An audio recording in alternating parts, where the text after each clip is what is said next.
ऐसे विवाद होते रहते हैं। और ये आगे बढ़ते हुए आज की एक और बड़ी खबर आपको बता दें, संदेश खाली मामले को लेकर सुप्रीम कोर्ट में पीआईएल दाखिल की गई है। पश्चिम बंगाल से बाहर मामले का ट्रायल कराने की मांग इस पीआईएल के जरिए सुप्रीम कोर्ट से की गई है। अब सुप्रीम कोर्ट की निगरानी में जांच कराने की भी मांग की गई है। दरअसल आपको बता दें कि हिंसाग्रस्त इलाकों का बीजेपी आज दौरा भी करने वाली है, बीजेपी की टीम दौरा करने वाली है और यहीं संदेश खाली जाते हुए जो बीजेपी के प्रदेश अध्यक्ष हैं वो भी, उनकी भी झड़प हो गई थी, वो भी जख्मी हो गए हैं। और संदेश खाली को लेकर के पूरे देश में लगातार सवाल उठाया जा रहा है।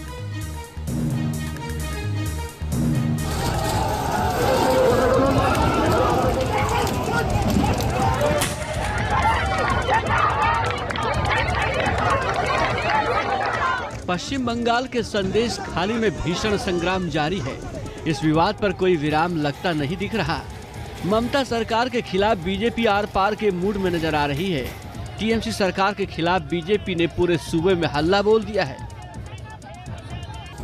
देखिए कैसे बीजेपी कार्यकर्ता शहर शहर ममता सरकार के खिलाफ प्रदर्शन कर रहे हैं। बीजेपी ने मेदिनीपुर से लेकर सिलीगुड़ी तक, हुगली से बर्धमान तक टीएमसी नेता शाहजहां शेख के खिलाफ प्रदर्शन किया। संदेश खाली में महिलाओं के खिलाफ हो रहे अत्याचार पर आवाज बुलंद की। वहीं संदेश खाली जा रहे बीजेपी नेता शुवेंदु अधिकारी को पुलिस ने रोक दिया। लेकिन पश्चिम बंगाल की मुख्यमंत्री ममता बनर्जी ने संदेश खाली में हो रहे बवाल को बीजेपी और आरएसएस की साजिश करार दे दिया। संदेश खाली में जो हो रहा है वो नया नहीं है, वहीं आरएसएस के कैंप है। 7 से 8 साल पहले भी संदेश खाली में हिंसा हुई थी। अगर हम राज्य में दंगे की बात करें तो संदेश खाली उसमें से एक है। मैंने कभी गलत का समर्थन नहीं किया। मैंने पहल की, राज्य आयोग और प्रशासन को भेजा। 17 लोगों को गिरफ्तार किया गया जिन्होंने मास्क पहने थे, उनको भी गिरफ्तार किया गया। वो बीजेपी के कार्यकर्ता हैं। उनको संदेश खाली में अशांति फैलाने के लिए लाया गया था। संदेश खाली में आरोप लगे कि टीएमसी के लोग महिलाओं के साथ हैवानियत की हद पार कर रहे हैं। महिलाओं ने दर्द साझा किया तो उसका गुनहगार भी शाहजहां शेख ही निकला। हमें अपना जमीन चाहिए, हमारा मान सम्मान जो है वो वापस चाहिए, वो मिलेंगे दोबारा से। जो हमें उठा के पीटता था, मारता था, जो लड़कियों को उठा के ले जाता था, वो मान सम्मान वापस कर सकता है क्या?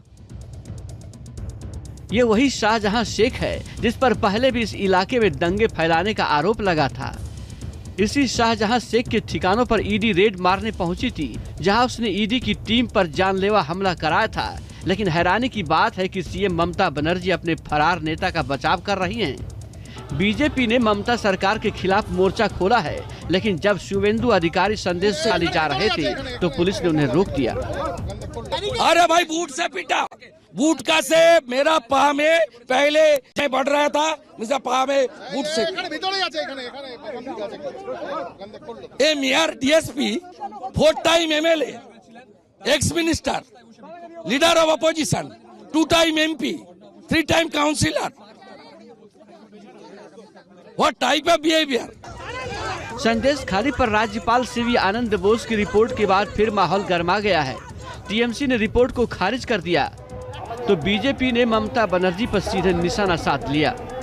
भारतीय जनता पार्टी का एकमात्र उद्देश्य था कि संदेश खाली जाते वक्त या वहां नजदीक पहुंचते ही वहां पे गड़बड़ करे और गुंडागर्दी करे और पत्थरबाजी करे, जो उन्होंने किया। संदेश खाली पर ममता जी ने विधानसभा में एक बात कही है और बहुत ही शर्मनाक बात कही है। यौन शोषण की बात कह रही थी, उसको उन्होंने कहा है कि ये महिलाएं अपना मुंह खोल के क्यों नहीं बोलती, मैं इनके खिलाफ कार्रवाई करूंगी। और क्या कहा उन्होंने? Sandeshkhali is a burner of RSS. What do you mean by this Mamata ji? Why you have become so ugly, so cruel, so anti women Mamata जी?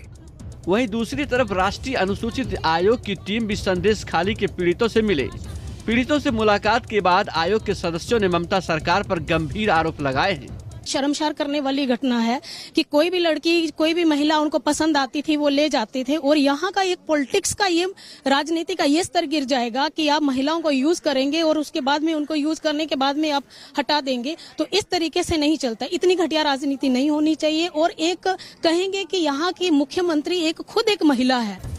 बुधवार को संदेश खाली हिंसा के विरोध में वहां जा रहे बंगाल बीजेपी अध्यक्ष सुकांत मजूमदार भी जख्मी हो गए थे। बीजेपी कार्यकर्ता सड़कों पर उतरकर ममता सरकार के खिलाफ प्रदर्शन कर रहे हैं। बीजेपी का इरादा संदेश खाली के संदेश को पूरे देश तक पहुंचाने का है। कहा जा सकता है कि पश्चिम बंगाल में लंबे वक्त तक सियासी तनातनी जारी रहेगी। Team news nation. और आइए आगे बढ़ते